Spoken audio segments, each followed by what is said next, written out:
Olá pessoal, Namastê, eu sou a instrutora Rose, muitos de vocês já me conhecem, né? Eu sou instrutora de Vinyasa e de Yoga Integral. E eu vou estar começando hoje, né, uma sequência de séries de tutoriais das posturas fundamentais do Yoga. São aquelas posturas que comumente a gente faz na nossa prática pessoal, que a gente passa por diversas vezes nessas posturas. E principalmente quem pratica em casa, sozinhos, né, através de videoaula, tem alguma dificuldade de identificar quando a gente está correto na postura ou não. Então a ideia, né, dessa série aí, né, que a gente vai estar começando hoje, de estar apresentando algumas posturas que, na minha opinião, são as posturas fundamentais, tá? É claro que a gente vai continuar mostrando, né, essas posturas belas e tentando ajudar de alguma forma vocês a alcançá-las, mas agora, nesse momento, eu queria estar apresentando, né, as posturas fundamentais e estar auxiliando vocês através dos ajustes que a gente tem que ter, os cuidados que a gente tem que ter e principalmente a forma que a gente entra nessas posturas. Muitos de vocês que já me acompanham sabem que eu comecei a praticar, né, que o yoga entrou na minha vida através de videoaula. Depois eu fiz as minhas duas formações, né? Tive muitas aulas presenciais, mas eu comecei o yoga através de videoaulas. Então eu tinha muita dificuldade de saber quando eu estava certa ou não numa postura. Então um dos motivos também de eu querer trazer, né, essa série aí das posturas fundamentais é para vocês que praticam sozinhos, que praticam através de videoaula, que vocês possam saber quando estão certos ou não numa postura. Porque quando a gente está fazendo a postura corretamente, a gente está trazendo todos os benefícios físicos e fisiológicos que aquela postura pode trazer para o nosso corpo e para a nossa mente.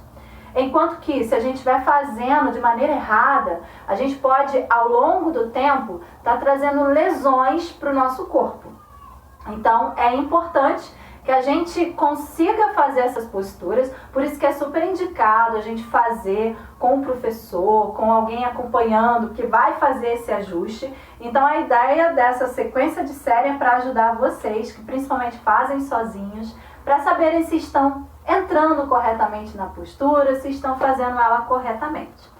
Eu não poderia começar de uma maneira diferente que não fosse a nossa postura do cachorro olhando para baixo, né? Adho Mukha Svanasana. Adho é para baixo, Mukha é face, cara, rosto, e Svanasana, né, que é o asana relacionado ao cão, ao cachorro. Então, se a gente notar também, esse nome se dá pelo movimento que o nosso cachorro em casa, quem tem cachorro em casa, percebe-se que o cachorro faz esse movimento comumente, principalmente para trabalhar a lombar dele, né, trabalhar as costas dele.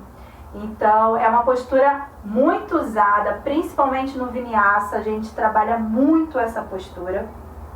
E eu vou mostrar para vocês alguns ajustes, alguns cuidados que a gente tem que ter e como que a gente pode trabalhar a nossa evolução nessa postura. Eu gosto muito de começar no cachorro, né, quando eu estou mostrando pela primeira vez, a gente começa no cachorro a partir da postura da criança.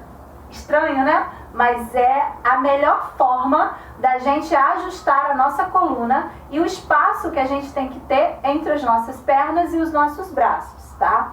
Então, primeiro de tudo, a gente vai ficar aqui na postura da criança. Levar as mãos bem esticadas lá pra frente. Independente da minha cabeça chegar no chão, do meu tronco chegar próximo do chão ou não, não importa. Nesse momento eu quero que vocês deem o seu melhor na postura da criança. Então a gente estica as mãos lá na frente, estica bem. E para a gente começar a construir a postura do cachorro, a gente vai voltar as nossas mãos, ó, um palmo atrás, ó. Eu estou com as minhas mãos aqui à frente, ó. Eu vou voltar a minha mão um palmo, ó. Trouxe a minha mão um palmo.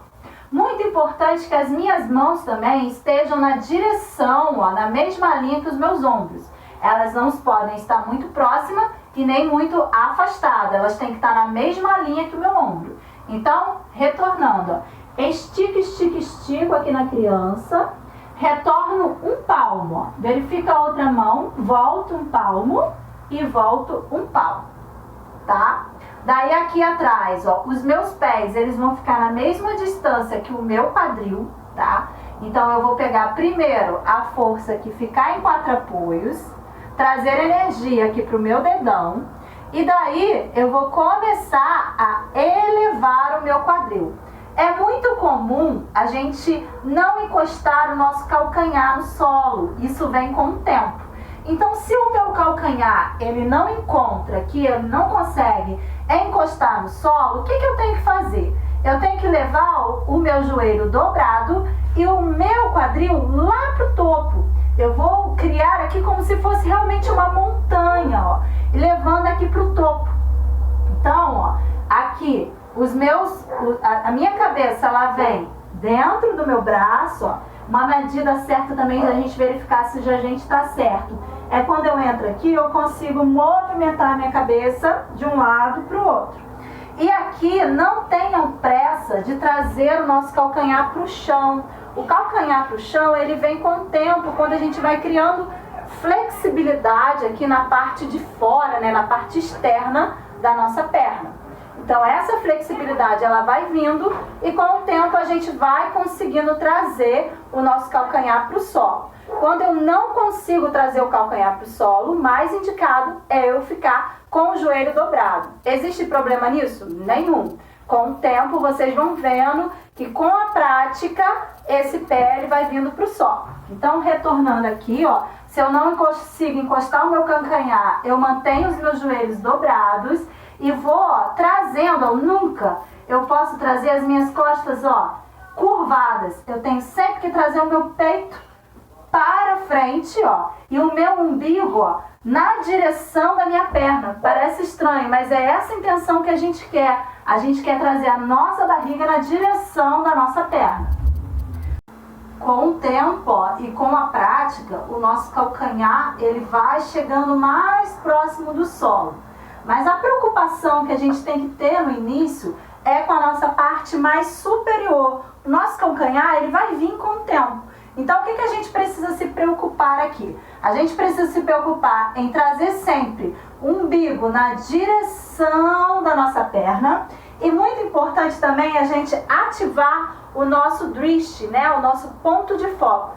Aonde que é o nosso ponto de foco dentro do cachorro olhando para baixo? É muito comum a gente ver as pessoas no cachorro olhando para baixo, nessa posição, olhando para frente do tapetinho. Quando na realidade o nosso ponto de foco, ele tem que estar, ó, o nosso drishti, lá nos nossos dedões. Porque aí eu consigo estar trazendo a minha consciência e trazendo todo o asana de maneira mais ajustada. Então eu ativo o meu olhar de drishti aqui para os meus dedões do pé. Tá? Nunca olhando aqui para frente, porque quando eu olho para frente, eu estou trazendo muita força para os meus ombros e para a minha cervical. E isso, com o tempo, pode vir a trazer dores. Então, eu tenho sempre que trazer a minha cabeça mais pesada para o solo e olhar aqui, ó, para os meus dedões. Movimento aqui a cabeça para verificar se eu estou fazendo aqui um movimento correto. Tá? Se eu estou na posição correta, e cada vez mais eu vou levando o meu quadril lá para o alto, ok? Então, bem, esses foram os ajustes mais padrões dentro, né, do Ardha Mukha. E agora, né, claro que a gente vai ter sempre um bônusinho extra aí no final do nosso tutorial. Eu vou estar mostrando para vocês uma variação um pouco mais, como que eu posso dizer, um pouco mais complexa de cada um desses asanas fundamentais. A variação que eu vou estar mostrando do cachorro é o que a gente chama, né, do cachorro torcido, né? A gente chama do cachorro olhando para baixo torcido. Ele não tem um nome em sânscrito, pelo menos se eu não conheço. Se alguém conhecer, pode trazer esse nomezinho para mim, tá? É bom que me facilita.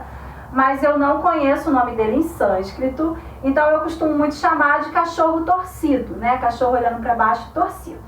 Como que vai funcionar esse asana? Ó, a gente vai primeiro fazer aqui o cachorro, né, tradicional, na sua melhor opção, tá? No que for mais confortável para vocês. Daí, a gente vai dobrar o nosso joelho direito e trazer a mão esquerda segurando ou no calcanhar ou na canela. Nunca no joelho, tá? Senão força demais. Vou segurar aqui no meu calcanhar, daí eu vou trabalhar em esticar a minha perna e olhar por debaixo do meu ombro. Respiro. Vou aqui fazer o outro lado para vocês verificarem como que funciona, né, essa torção aqui. Trago as minhas mãos para baixo, agora eu vou fazer o outro lado. Vou dobrar o meu joelho direito bem, bem, bem. Segurar o meu calcanhar ou a minha canela com a mão esquerda. Perdão, com a mão direita, o calcanhar esquerdo. Daí eu vou trabalhar em trazer o calcanhar para o chão e olhar por debaixo aqui do meu braço. Respira. Retorna. Fica sobre os nossos joelhinhos. Eu particularmente gosto muito dessa opção do cachorro torcido, porque ela trabalha bastante aqui a nossa torção, trabalha com isso a nossa região intestinal e também, né, trabalha o manipura dessa forma, trazendo mais energia para o nosso corpo. Essa foi a primeira de uma sequência aí de tutoriais das posturas fundamentais. Espero que isso auxilie vocês, ajude vocês a começarem, né, a saberem identificar quando estão corretos ou não na postura. Aguardo vocês aí numa próxima prática, num próximo tutorial. Um beijo grande, muita luz aí para vocês. Namastê!